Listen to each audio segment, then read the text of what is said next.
the station that's on your side. This is News 12, first at 4. This is video from today of Augusta Commissioner Sammy Sias being led into the Federal Justice Center downtown. Sias is charged with destroying documents in a federal investigation and lying to federal investigators. Last week, Georgia Governor Brian Kemp picked the 3-person panel that will consider removing Sias from commission. That panel has 14 days to make a recommendation. Our Laura Warren is live outside the Federal Justice Center downtown. Laura, what did you learn from today's court hearing? So the biggest thing we learned today is that Sias is pleading not guilty in this case. So that is the big takeaway. Also, we learned that there would be bond issued in this case, a $50,000 bond. He's required to pay 10% of that, so $5,000, and he will not be arrested. He'll be allowed to wait out his trial out as a free man. But this started at 2 o'clock. He walked up the steps of this courthouse, and the only 2 people with him were his 2 attorneys. No family, no friends walked into the courtroom with him. There was very limited seating inside with COVID, and we know that in federal court you're not allowed to have cameras inside, so there were only media members. There was one friend or maybe a family member who walked in about 10 minutes late, but other than that, very limited people inside. The prosecution laid out the charges against him, and they say he told an investigator at his home in Hepzibah that he had provided all of the records when he knew he did not, and that he also destroyed some records. They did mention SPLOST dollars tied into all of this. So overall, a pretty quick process, but they spent a lot of time talking about the $5,000 he owed the court in order to be released on bond. He told his attorneys he didn't have it. The judge is allowing him until Monday at 5 p.m. to come up with that $5,000, or he could be thrown in jail. Now, with this being federal court, there are a lot of very strict provisions for him to be out on bond. He has to stay in the area. He can't travel outside of the Southern District of Georgia. He has a 10 p.m. curfew. He has to be in his house from 10 p.m. to 6 a.m. every day. He has to forfeit his passport. So this is playing with the big leagues when you're talking about federal court. Now, we did speak with his attorneys very briefly afterwards. They're not allowed to comment when it comes to a federal case, but they did say they are expecting this to be a very lengthy process. Thanks so much, Laura, for that live update. A lot of information coming out of court. Again, we're going to continue to follow this case as we learn more. First at 4, the city of Grovetown is reinstating COVID precautions. They said that due to the rise of hospitalizations from the Delta variant, they will encourage everyone to wear masks, use hand sanitizer, and maintain 6 feet distance. This is regardless of vaccine status. They are also requiring their city employees to do the same and to limit the number of workers and vehicles.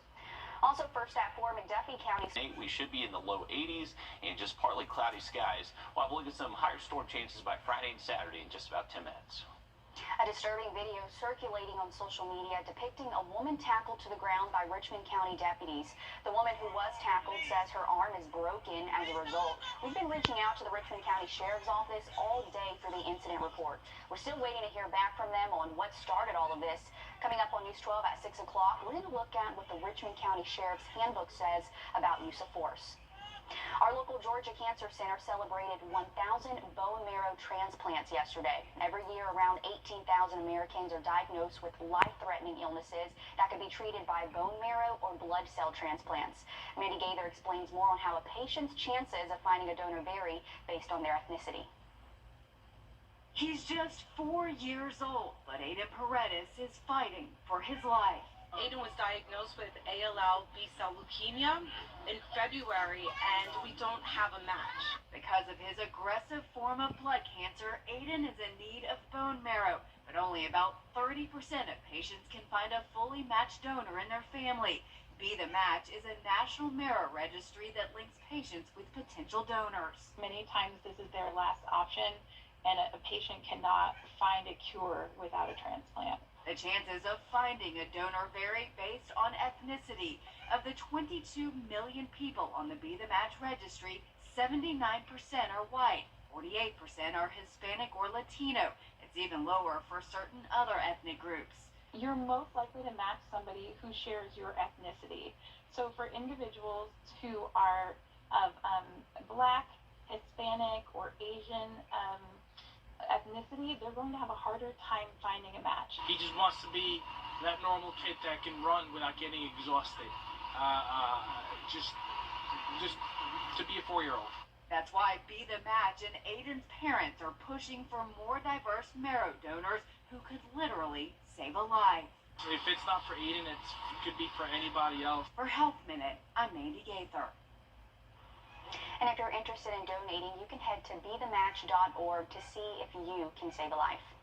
Well, some universities are requiring their students to either get vaccinated or to get tested weekly for COVID. But to avoid that, some students are paying big bucks to get fake vaccination cards.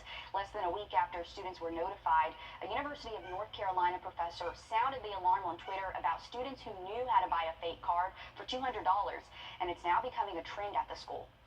It is really disturbing the lengths that some students are willing to go to subvert the university requirements, and these students are going to be able to subvert the regular testing while also not being protected from the virus. The university responded by saying this would result in disciplinary action or possibly suspension. Reaching herd immunity is not a straight path. The Live by Camera Network is brought to you by Mountaineer Press Services. At Davis Appliance and Furniture, you'll find the top brands at the lowest prices in town. With over 24,000 square feet of showroom floor, you'll find exactly what you're looking for. Bedroom suites, sofa sets, and appliances, we have them in stock. From our floor to your door, visit Davis Appliance and Furniture. I'll return the case. Big case or small, one call, that's all. Call 1-800-CALL-KEN. Welcome to Davis Appliance and Furniture, where you can find the best deals in town. We have sectional starting at $5.99, and we offer financing and delivery to meet your needs. For the top brands at the lowest prices in town, visit us at Davis Appliance and Furniture. Research is now revealing how the COVID lockdown could impact kids' learning, but a new curriculum may help students catch up. As Nancy Alvarez explains, it involves combining 2 subjects for a better outcome. When you think of science, you probably think of all the projects. We made models, and we did poster boards, and we dressed up as famous figures. Growing seeds. We did like paper mache planets, rockets in a bottle. While these activities are fun, a new study from University of Pennsylvania finds science may actually also help early reading and writing skills.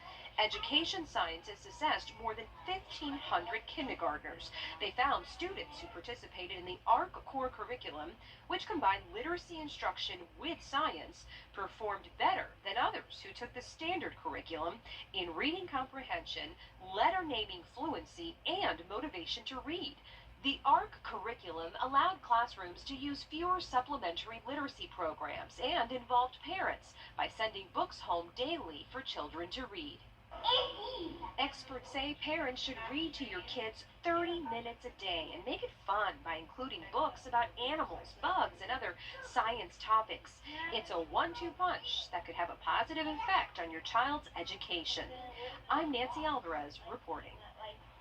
The researchers say while there's some evidence that integrating science and literacy benefits older students, this study is one of the first to examine the combination technique for younger kids. Stick with us. We're going to be back after a quick break. $15. In a statement, CBS said they wanted to attract and retain top talent for their company. Spirit Airlines is entering another day of canceling flights. Today, nearly half of all of their flights were canceled. Yesterday, it was at 61% of flights. The company is calling it a perfect storm. Bad weather, staffing shortages, and system outages hitting all at once during the peak of summer travel season. Passengers say there's no excuse for the late notifications they are receiving. 10-15 minutes before we were supposed to start boarding, and then there was no one to talk to at the desk, and then we went and found like another agent, and they said to go back to the desk, then we got to the desk, and they said to like go back to this ticket line, and so yeah. And Spirit Airlines, many people are still stranded at airports around the country. Millions of dollars in student debt gone. Thousands of students with debt from their time at historically black colleges and universities are getting major assistance. Daryl Forges has a closer look into why. Carrington Wiggum is a rising senior at Florida A&M University. She's also the student body president and has big dreams after college. So I know I want to end up in the political arena or the entertainment arena. The rising senior had an unpaid balance of $8,000 she needed to clear before registering for classes, when suddenly her balance was wiped out. When I saw that there was nothing in my account, especially being an out-of-state student, I was like, I'm not going to even put a question mark where God put a period. Wiggum wasn't alone, It happened to thousands of students on campuses like hers around the country. You should know that for the last year and a half, this institution has provided more than $16 million in student support and direct debt relief. FAMU is among at least 20 HBCUs that paid off a combined total of more than $25 million in student debt in the last 3 months. That's thanks to the funding from the Higher Education Emergency Relief Fund, which is also part of the CARES Act. I've received calls and texts and emails from students who otherwise would not be able to return to school in the fall. A 2016 study by the Association of Public and Land-Grant Universities found about 78% of bachelor's degrees recipients graduate with less than $30,000 in debt. HBCU officials say forgiving debt, especially for these students of color, is crucial. These students have less debt, which means their credit score is going to be better, which means their opportunity to purchase homes, to purchase cars, to purchase other items. For Wiggum, her family works hard to put her and her brother through college, and this help will go a long way. I feel like I just have to continue the torch to make sure that their endorsement essentially goes to great use. I'm Daryl Ford reporting.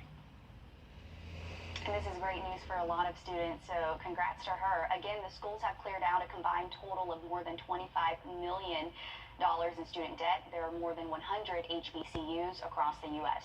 Riley? Well, we are seeing the